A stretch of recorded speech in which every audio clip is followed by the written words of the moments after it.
Okay, welcome to another episode of mikestownsquare, guys. I hope you've had a beautiful week. We've been off for a while. We're working on our studio. Hopefully, the plan is to get it running on or before December. Anyway, a lot has happened in the past couple of weeks, and I'll be talking about each of them as the week progresses. What I wanted to talk about this recent, what's it called, face-off between Nupeng and Dangote refinery and the man. And what I wanted to say, a lot of people have made statements and tried to gaslight the union.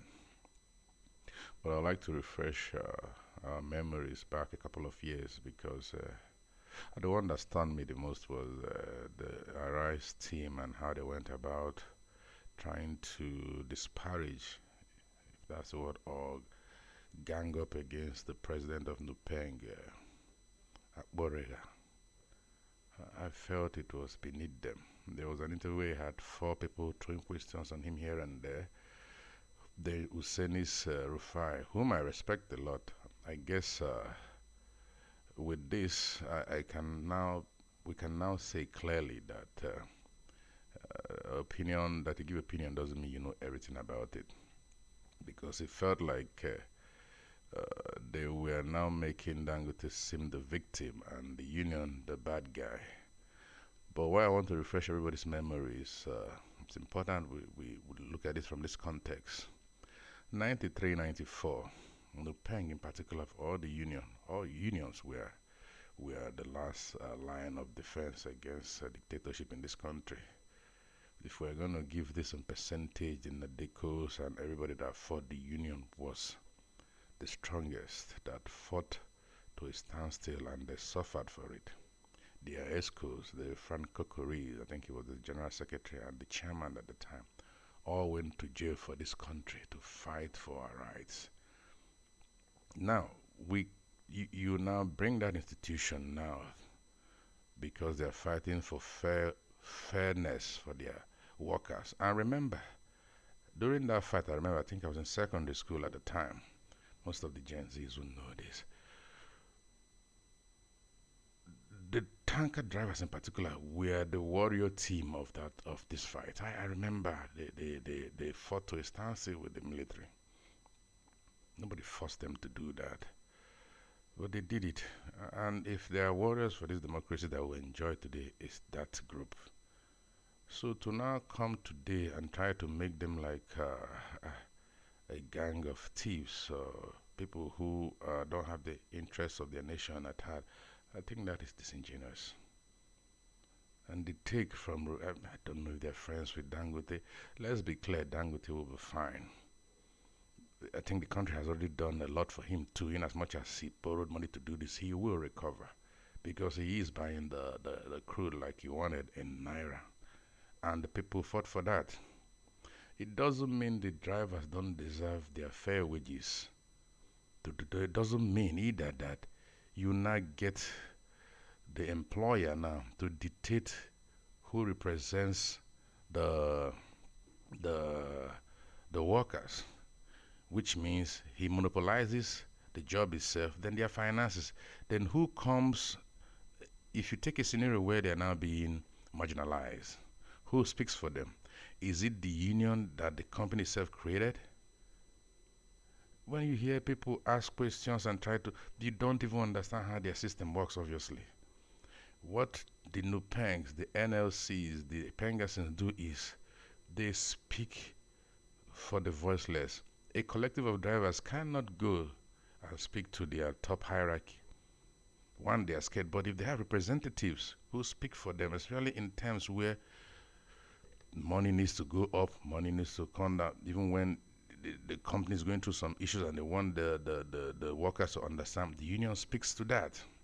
Now, when you have a system where the management now, we use that term, is it now figures out and has its own union, they would if the union, the people they put in there are the acolytes, they will do everything that that the management, the owner wants. So how is that fair? So what it means is that the worker doesn't deserve fair pay now. And there are these stories about them taking 1%. They will run the institutions. So what are we saying in essence? You don't gaslight people. You don't give a capitalist the weapon, the knife, the tools, and you still, then the workers there don't have their own tools to protect them. If tomorrow, let's say a scenario where Dangote decides crude goes up to $200 per barrel, so there's an increase, and he refuses to maybe improve the welfare of his worker, who speaks for them? Is it the direct trucking company that his cousin is owner? Capitalism means more money to the entrepreneur, to the boss. What happens to the workers who shed their blood to make the company successful? And you hear this people making the union an institution that we need, that we don't know what's going to happen tomorrow. If you destabilize this institution, okay, let's say for instance, if you do this with Dangote, if other companies come and they all do this now, what happens to all the workers in Nupeng? If everybody starts and decides to form their own union, which means there's no check and balance in the system. It's unfair on the union. For everybody who has been anti-Nupeng, I will tell you to desist. I will advise you, like the DSS is doing great, and thank God the government understands too and is pleading for peace, and they should continue to judge. But it's wrong to give opinion based and make them look the bad guy. You don't know the full story. You were not in the meeting. So if you're friends with one side and they're telling you stories to make the other side look bad, all you will preach is that there is peace among them. We need Nupeng to be strong as an institution. We need Pengasin to be strong as an institution. We need the NLC to be strong as an institution, because we do not know tomorrow.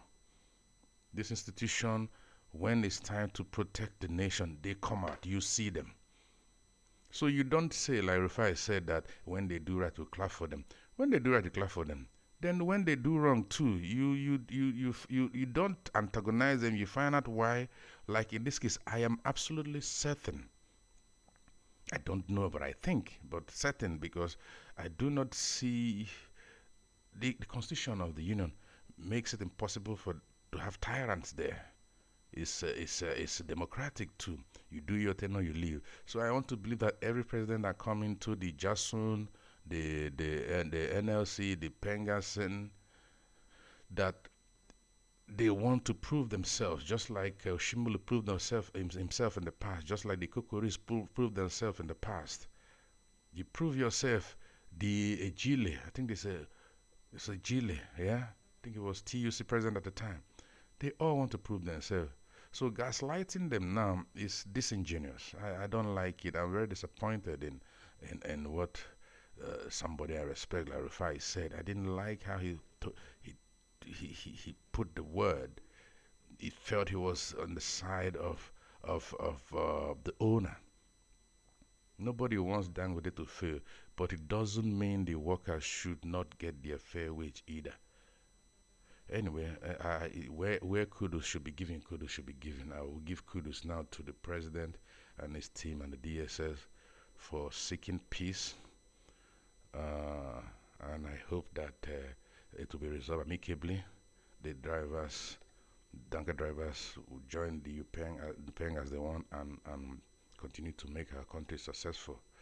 So I'll say adieu today, because I want to talk about budgeting in my next episode. I found out something intriguing about money, how we raise money, how we are lacking behind in how we raise money, and how you can compare to advanced countries, and you see, I think I'm beginning to understand why they borrow a lot, but they need to stop borrowing.